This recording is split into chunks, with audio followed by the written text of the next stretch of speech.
Привет, меня зовут Светлана, и вы на моем канале «Свет вышивки», видео на котором посвящены моему хобби– вышивке и чтению.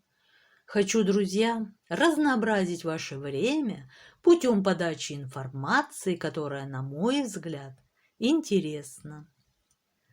На календаре 2 октября 2022 года. Сегодня в программе, следуя традиции, сложившейся на канале, первая часть видео будет посвящена вышивке, итогам за прошедший период с 24 сентября по 2 октября. Перед вами, друзья, предстанет долгожданный финиш и для многих неожиданный старт. А во второй части видео вновь состоится очередное заседание нашего светского клуба. Сегодня, друзья, мы совершим путешествие в мир знаменитых мистических явлений, а именно в Гластонберийское аббатство, самое священное и мистическое место Великобритании.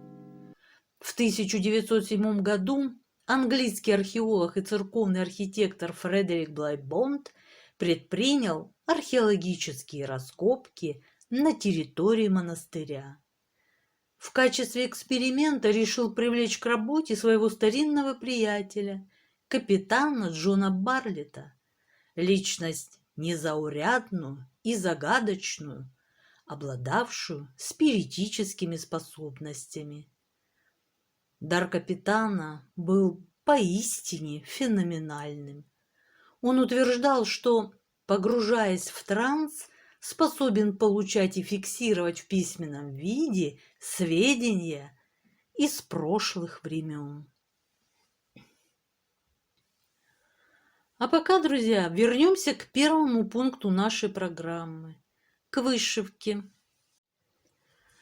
Так как все, друзья, имеет начало, так называемый старт, то и представляю я вам сначала работу, которая стартанула, то есть взяла свое начало на прошлой неделе. А неожиданно, как я сказала выше, она тем, что является бисерным, а не привычным для меня ниточным процессом. В одном из предыдущих видео о покупках, я, друзья, представила вашему вниманию набор от фирмы Абрис Арт, романтично названный «Золото в серебре». В моем варианте работа называется «Хвост», так как именно он покорил мое воображение своей красотой и бисерным блеском. Вот, друзья, перед вами павлин. Тихо, тихо, Павлуша, сейчас буду и восхищаться тобой, и жаловаться.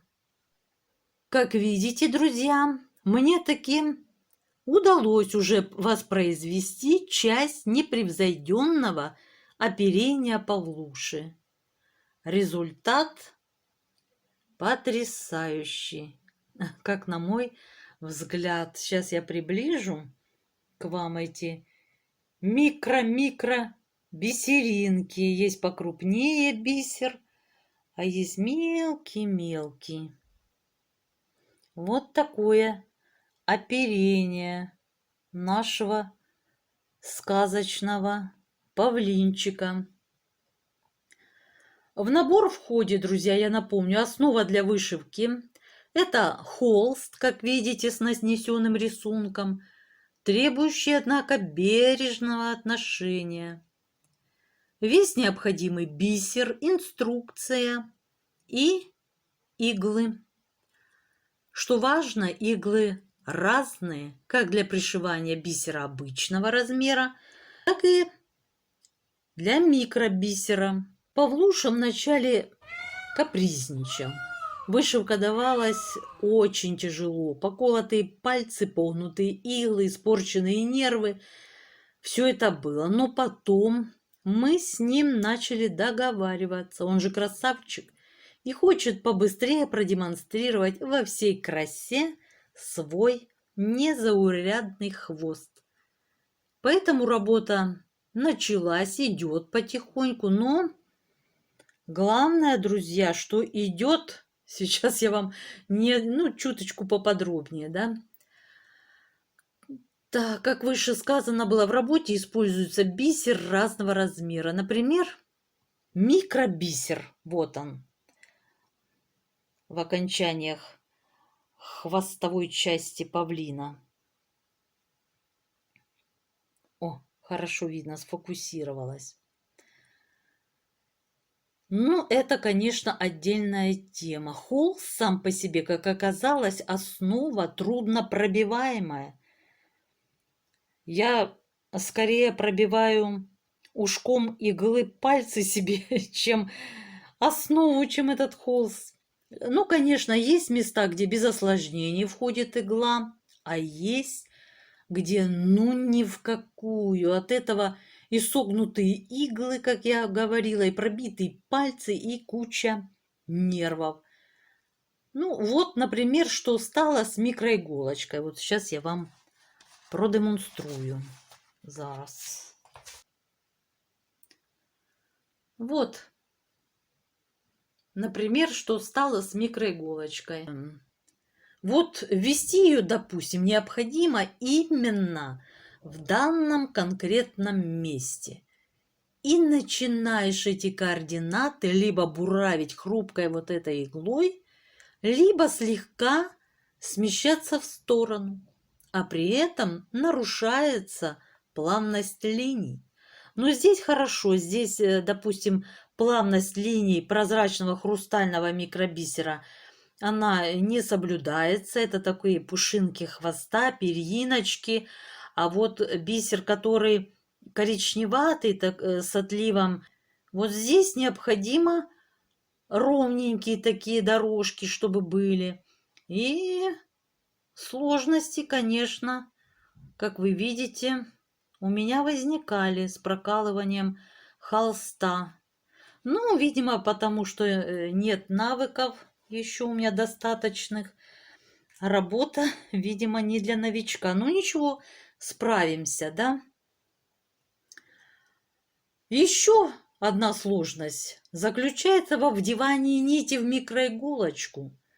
Нитевдеватели мои не подходят для нее, а я вижу только, с какой стороны находится ушко. Место, предназначенное для ввода нити, я уже не распознаю. И это при наличии очков и всевозможных заклинаний. Каждый раз, когда нить оказывается в игле, удивляюсь, каким образом это мне удается. Загадка. И все это, друзья, на фоне полного ощущения того, что я вышиваю сплошь левыми руками. Ну, к слову сказать, что с бисером покрупнее, сейчас я покажу вам здесь, справляться полегче. Одним словом, начала, друзья, привыкать, приспосабливаться. Результат пока начал нравиться Павлуше красавчику быть. Вот так, друзья. Это вкратце я поделилась с вами впечатлениями касаемо Павлуши, нашего красавчика хвостатого. А теперь предлагаю перейти к следующей, основной работе. Я вышиваю картину известного итальянского художника Eugenio Эдуардо Дзампиги. Вот так, друзья, моя работа должна будет выглядеть в итоге. Я вышиваю крестиком в 2 сложения нити на аиде 18-го каунта. Сейчас на ваших экранах появится картинка с результатом, который был достигнут на начало отчетной недели.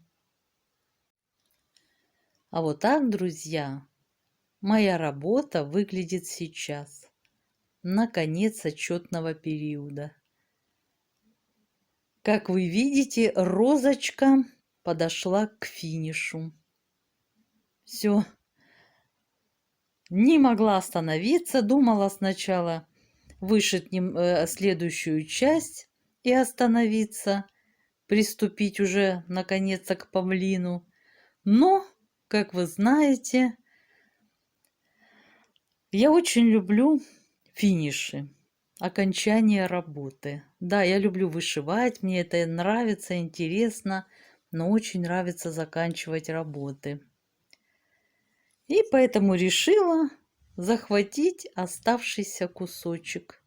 И все. И представить уже вашему вниманию заключительный этап второй части картины.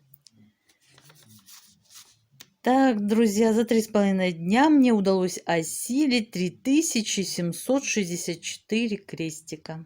И все, чтобы достичь подобного результата.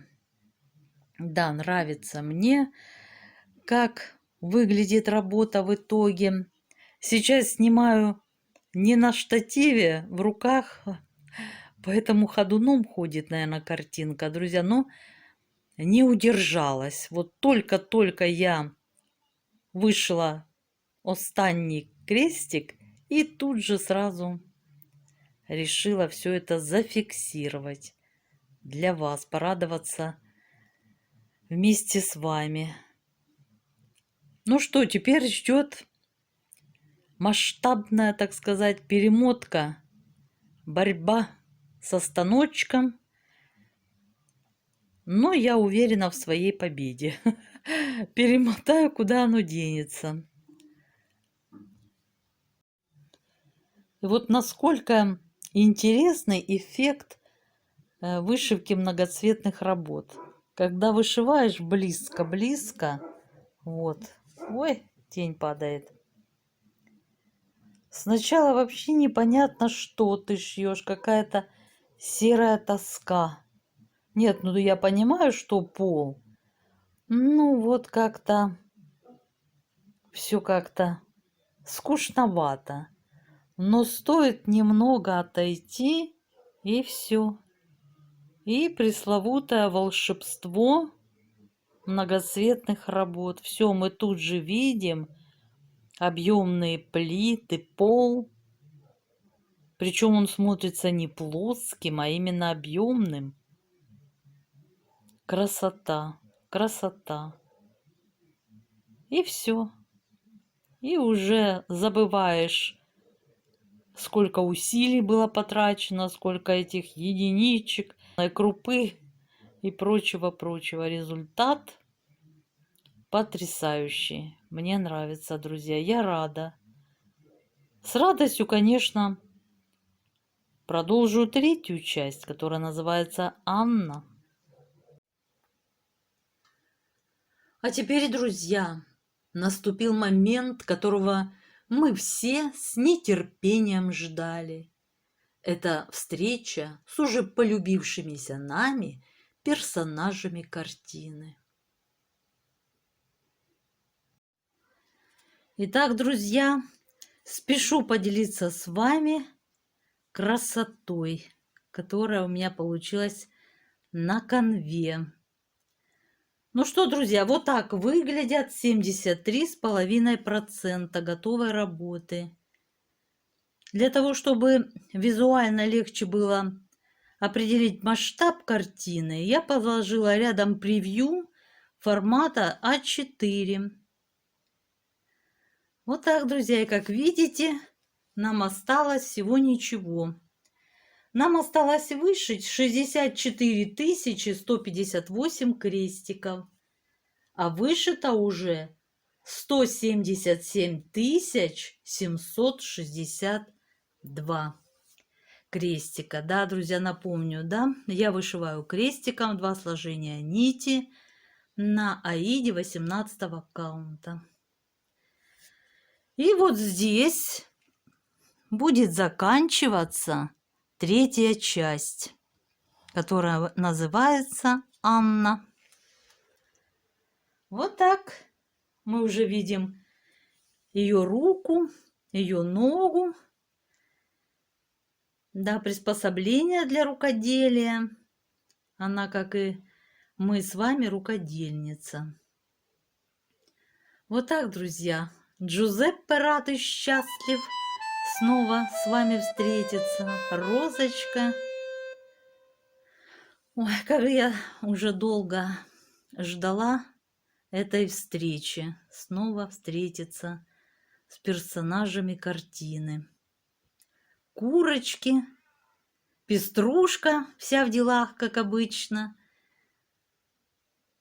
Хамелия обхаживает свой так полюбившийся ей кувшин. Ну, а так, или амфору, как еще ее называют.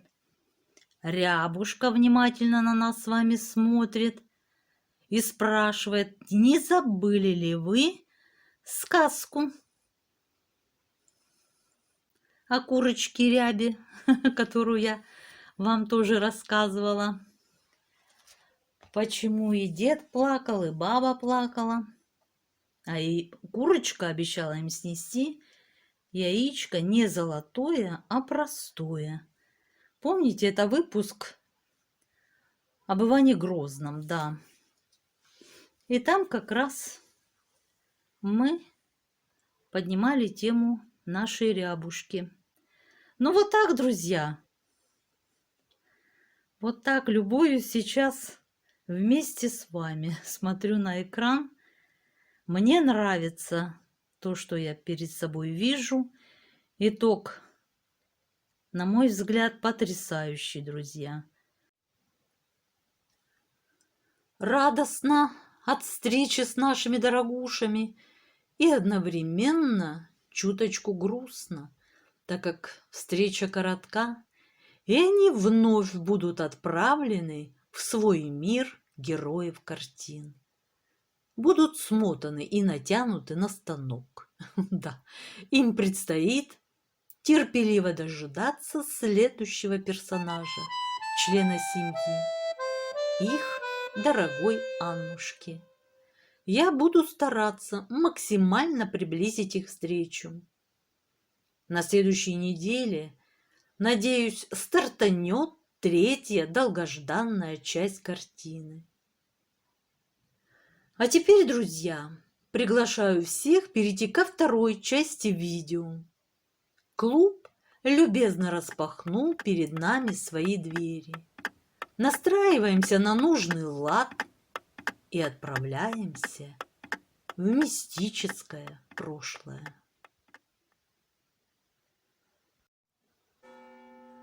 Гластонберийское аббатство. Врата памяти. Самым священным и мистическим местом Великобритании считают Гластонберийское аббатство. Существует легенда, согласно которой в юношеском возрасте это место посетил Иисус Христос в сопровождении Иосифа Аримафейского.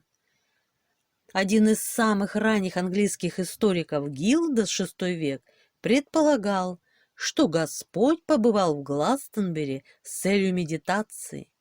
Происходило это в последние годы правления императора Тиберия, то есть не позднее 27-го года нашей эры.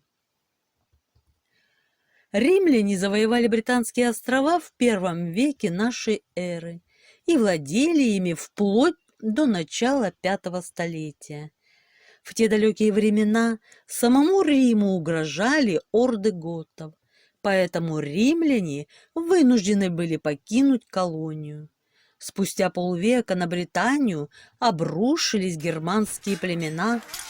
На борьбу с завоевателями поднялись племена бритов и остатки потомков римлян. Но отстоять независимость островов им не удалось.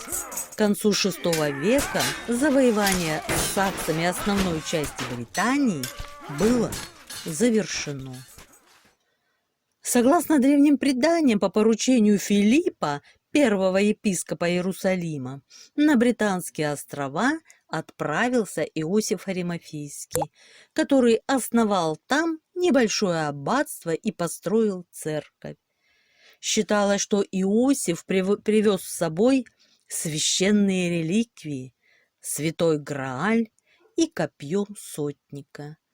В эпоху Средневековья в Гластонбери, расположенном на самом западе Британии, монахи возвели величественный монастырь, названный в честь святого Михаила. В книге Страшного суда, составленной приближенными Вильгельма Завоевателя в 1086 году, упоминается это удивительное сооружение. Церковь быстро становится местом паломничества. Сюда стекаются толпы людей.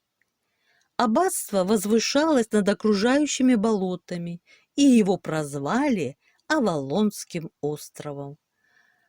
Под этим названием оно часто упоминается в хрониках двора короля Артура. Об этих временах борьбы исконного населения Британии с завоевателями повествуют легенды и история о короле Артуре. Он станет национальным героем англичан. По легенде, раненый король Артур попадает на волшебный остров Авалон. Путь туда открыт немногим. На этом острове обитают эльфы и феи, и время тут течет очень медленно. Возможно, и доселе в этом райском уголке обитают герои легенд, хотя над планетой пронеслось уже 1500 лет. Согласно легенде, власть король Артур сумел обрести с помощью священного меча Экскалибура. По одной версии он вытащил его из огромного камня, по другой добыл при содействии мага и чародея Мерлина. В любом случае, в средневековой Европе меч короля Артура стал одним из главных символов власти, ибо Артур построил царство справедливости. Резиденцией Артура был город Карлион. Он считался сакральным центром мира. В королевском дворце Камелот был установлен круглый стол, за которым восседали 12 рыцарей. Стол символизировал время. Также у Артура был магический котел, который он добыл во время путешествия в потусторонний мир. Как повествует легенда, однажды племянник короля Мордред похитил его супругу. На помощь пришли рыцари круглого стола. В битве Мордред был убит, но тогда же погибли и многие храбрейшие рыцари королевства, а смертельно раненый Артур был перенесен своей сестрой феей Морганой на остров Авалон. Здесь до срока он возлежал на ложе во дворце на вершине горы. По другой версии, после смерти король Артур стал правителем подземного царства. В соответствии с третьим превратился в ворона. Видимо, поэтому в королевском замке Тауэр воронов считают священными птицами и всячески охраняют. Такова дань традициям. Англичане и по сей день созвездие Лиры называют Лирой Артура, а Большую Медведицу – колесницей Артура. С именем этого короля связывается и название созвездия Арктурус. Как место последнего упокоения короля Артура и его супруги, Гластонберийское аббатство приобрело известность XII века. До этого времени подлинность этого факта подтверждалась лишь преданиями. В самом конце XII века король Генрих II распорядился провести поиски места захоронения своего легендарного предка. В 1190 году могила была найдена, о чем в архивах аббатства сохранился подробный отчет. Монахи отыскали зарытый глубоко в землю дубовый гроб. Скелет мужчины поражал своим высоким ростом – 2 метра 25 сантиметров. У него был поврежден череп, и скончался он, по всей вероятности, от черепно-мозговых травм, которые могли быть получены в бою. В ногах у покойного находился скелет женщины, на голове которой прекрасно сохранились длинные белокурые волосы. Поверх гроба лежал тяжелый свинцовый крест, что являлось подтверждением того, что найдена именно королевская могила. Руководство монастыря распорядилось провести торжественное перезахоронение королевских останков. Над новой могилой водрузили большой свинцовый крест с надписью: «Здесь, на острове Авалон, покоится под землей прославленный король Артур». В 1278 году останки монарха были повторно перезахоронены в специальной гробнице из прекрасного черного мрамора. В конце XX века английские археологи произвели вскрытие могилы короля Артура. Останки королевской четы были отправлены на медицинское обследование, которое подтвердило, что их возраст соответствует V-VI векам, то есть тому времени, когда жил легендарный король. Таким образом, сведения из архивов аббатства оказались достоверными. Никаких сомнений больше не оставалось. Ко времени правления короля Генриха VIII Гластонберийское аббатство находилось в жалком состоянии. Алчный самодержец выжал из него все, что мог, а затем все его строения были варварски взорваны. Даже камни были размолоты в пыль. Собрание уникальной библиотеки невежественные грабители разбросали по всей округе, а единственного оставшегося к тому времени аббата повесили на холме перед церковью. Казалось бы, грандиозное сооружение, просуществовавшее почти тысячелетия, погибло навсегда. Но и лежащее в руинах, оно по-прежнему привлекает к себе внимание всех тех, кто ищет разгадки хранимых им мистических тайн. Так его считают местом, где хранится чаша Святого Грааля. Ее поисками люди занимались, желая приобщиться к сокровенным тайнам человеческого бытия. Ведь, согласно поверьям, Святой Грааль – это не материальный предмет, это знание. Оно очень изменчиво и неоднозначно. Может перевоплотиться в кубок Христа, который он пригубил на Тайной вечере, а может в так называемый хрустальный колодец мудрости. И кубок, и колодец неоднократно находили и теряли в самых разных местах планеты. Кубок имел синий с фиолетовым оттенком цвет, похожий на закатное небо. И стенки хрустального колодца были темно-фиолетовыми. Свидетельство о том, что представляет собой Святой Грааль, оставил основатель ордена тамплиеров Гуго де Пайен и один из выдающихся адептов раннего христианства Робер де Барун. В Британии чашу Святого Грааля принято называть колодцем Христа. В XX веке его поисками занялся английский писатель Роберт Грейвс 1895-1985, автор книги «Лунная богиня», которая, по его собственному утверждению, была надиктована ему в 1944 году Марией Магдалиной. А еще она якобы сказала ему, что Грааль будет найден в священной земле Англии, неподалеку от Гластонбери.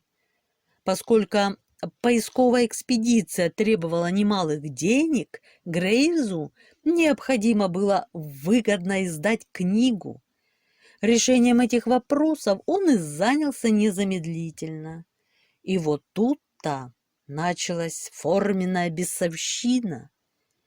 Первый издатель назвал труд Грейзва околопоэтической трухой и вскоре умер от сердечного приступа. Другой как-то позволил себе заметить, что у богини манеры девицы из вертепа, и неожиданно повесился, предварительно облачившись в женское платье. Замечательный лирик Элиот отнесся к труду коллеги более серьезно. В результате книга была издана приличным тиражом и моментально раскуплена. Сам автор получил престижную награду – орден за заслуги. Ночью, после банкета по поводу награждения, поэту приснилась лунная богиня, которая несколько раз повторила, что является хранительницей чаши Святого Грааля.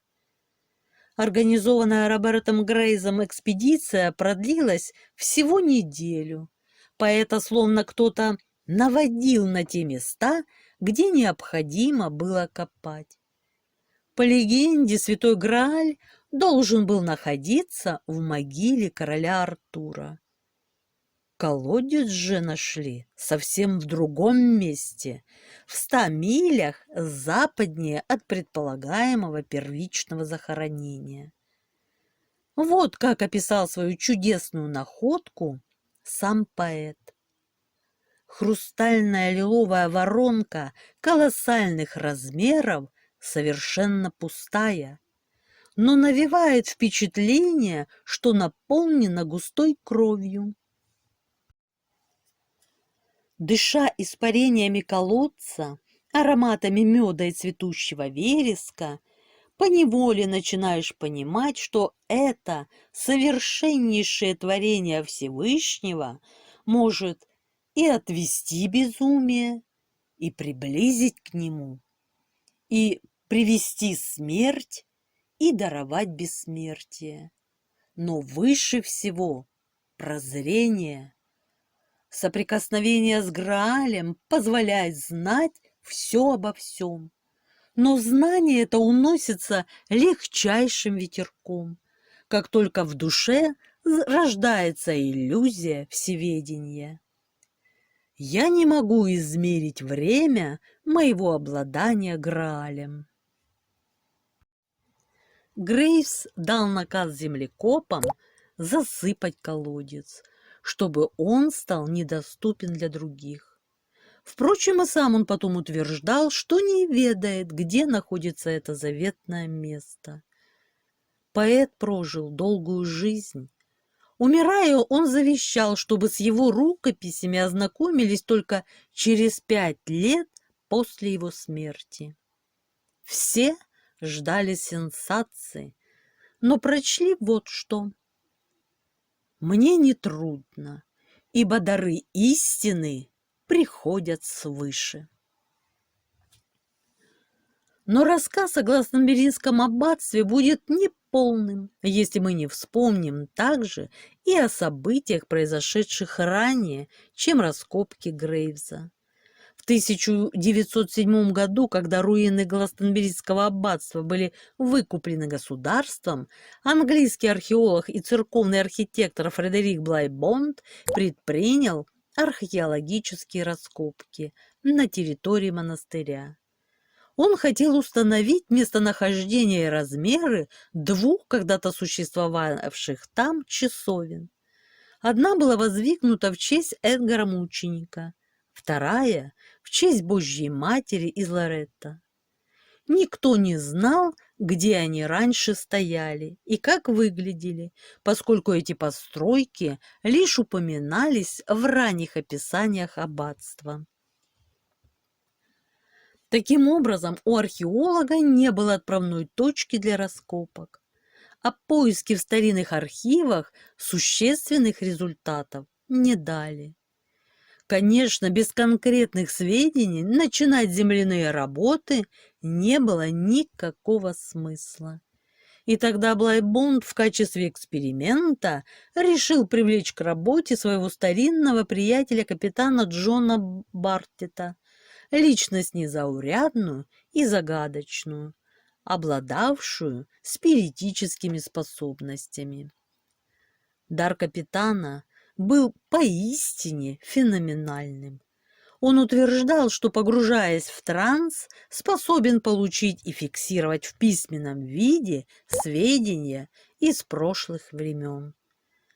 Такая мистическая способность некоторых людей получила название автоматического письма. Более того, Барлетт якобы мог силой своей воли оказывать влияние на те события, которые описывал. Блайбонд давно знал об увлечении своего приятеля, и 7 ноября 1907 года он пригласил капитана в свою бристольскую контору. Здесь в 18:30 был произведен уникальный эксперимент. Архитектор попросил Джона взять в руки карандаш, после чего сам слегка прикоснулся к кончику карандаша пальцами и обратился к невидимому корреспонденту с вопросом: «Не можете ли вы рассказать нам что-нибудь о Гластонбери?»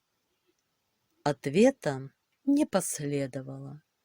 Отчаявшиеся друзья стали вспоминать разные истории из охотничьей жизни, как вдруг карандаш в руке капитана нацарапал единственную неровную строчку: «Все знания вечны и доступны искренним помыслам ума». Приятели были очень удивлены и озадачены этим коротким посланием. Что оно могло означать? Должны ли они сами искать ответ или продолжить задавать вопросы? Они выбрали последнее и получили вслед за этим разнообразные сообщения на латыни и староанглийском языке.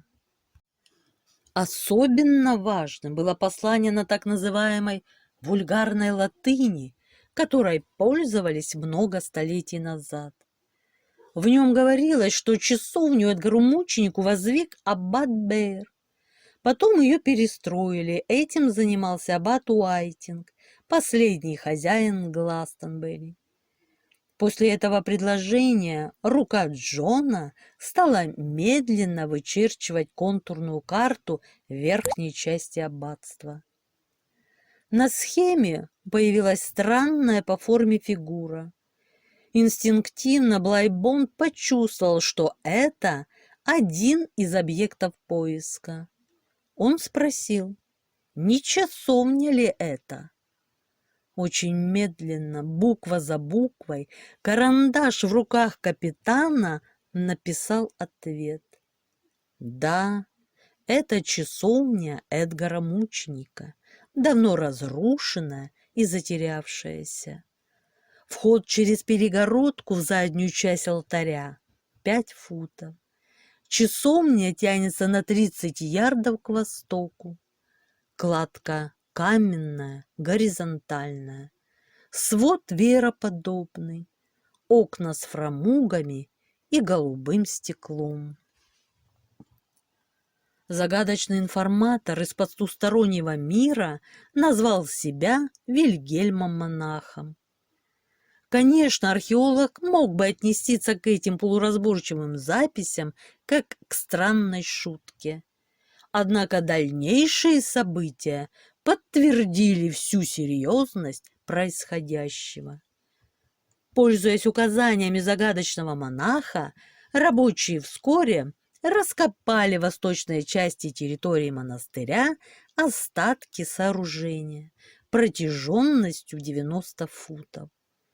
Его местоположение полностью соответствовало автоматической записи, сделанной капитаном. Но была ли это часовня Эдгара-мученика? Дальнейшие раскопки дали ответы на все вопросы. На остатках кладки были обнаружены метки каменщиков. Все совпало. Тип веероподобного свода был именно таким, каким описал его медиум. Затем рабочие откопали какую-то дверь с порогом, многоугольный алтарь и склеп. А вокруг валялись осколки голубого оконного стекла, словно еще вчера тут бесчинствовали варвары, разрушившие аббатство. После этой находки Блайбонда стали считать гением археологии. Он все тем же способом решил узнать местонахождение второй часовни. На этот раз он получил сообщение на английском языке начала XVI века. Неизвестный информатор сообщал: «Ищите мою часовню там, где я вам указал, на том берегу». Раскопки подтвердили точность полученной информации. Обращение Блайбонда и Барлета к автоматическому письму продолжалось в течение 10 лет. За это время они получили сотни подобных посланий, которые тщательно датировали и анализировали. Поражала необыкновенная детальность информации. Данные выдавались с точностью до дюйма. Это, вероятно, объяснялось тем, что информаторами были монахи, жившие долгое время в аббатстве. Иногда наступали длительные паузы в передаче сведений. Это монахи совещались между собой по поводу точности ответа. Автором самой ранней записи в блокноте капитана Барлета был некий Аскольд Саксонский. В одном из посланий он сообщал, что задолго до возведения аббатства на том же холме им был построен крепкий деревянный дом. Впоследствии он вошел в монастырские владения. Команда археолога принялась за раскопки в точно указанном месте и без особого труда обнаружила остатки деревянного сруба, который был скрыт от посторонних глаз каменной кладкой тысячелетней давности. Власти были в восторге от деятельности удачливого археолога. По их мнению, Блайбонд совершил научный подвиг, ведь он обнаружил давно затерянное аббатство, открыл части уникальных сооружений, о существовании которых даже не подозревали. Однако, как это бывает часто в жизни, за светлой полосой наступила черная. Властям стало известно, что Блайбонд прибегнул к столь сомнительным источникам информации, как автоматическое письмо, существование которого никто не хотел признавать. И хотя заслуги археолога были общепризнанными, в 1922 году его отстранили от дел. В 1933 году удалившийся на покой Блайбонд написал книгу «Врата памяти». В нее написал все послания загадочных информаторов, как проверенные им во время раскопок, так и те, которые еще предстояло проверить. Проведенные впоследствии официальные археологические поиски остатков аббатства полностью подтвердили все то, о чем он писал. Так что обвинения против него оказались несправедливыми, так же, как и в отношении автоматического письма.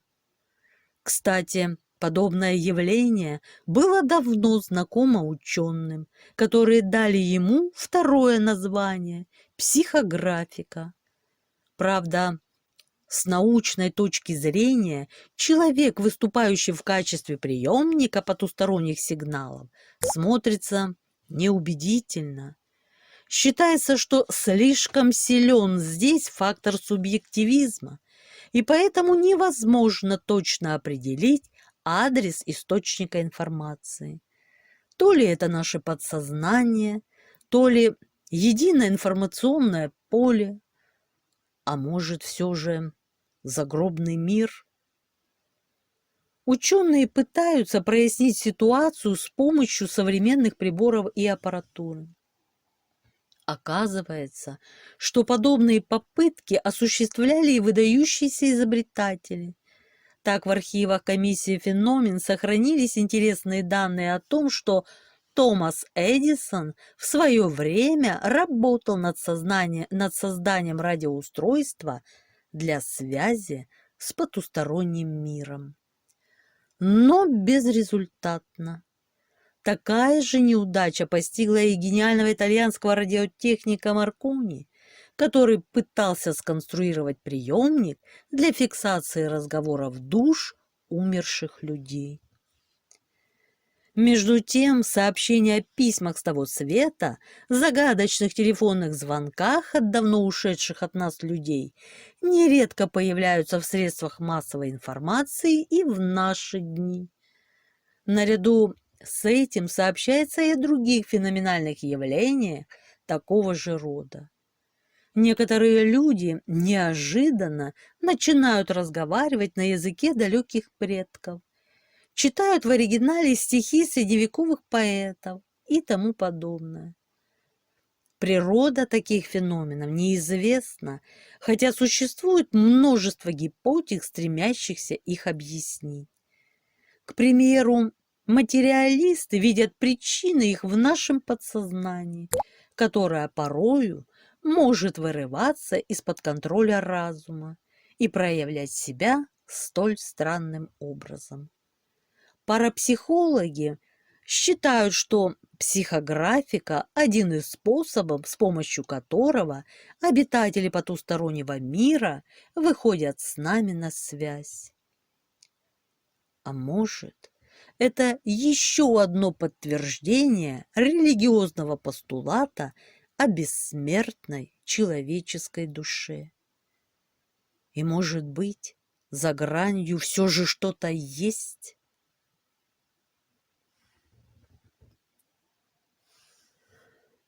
Вот так, друзья, вот такое мистическое путешествие мы сегодня с вами совершили. Пишите комментарии, мне очень интересно ваше мнение. Ставьте лайки, если тема понравилась. Подписывайтесь на канал. Я желаю всем мира, здоровья и всяческого благополучия. А на сегодня все. Пока-пока.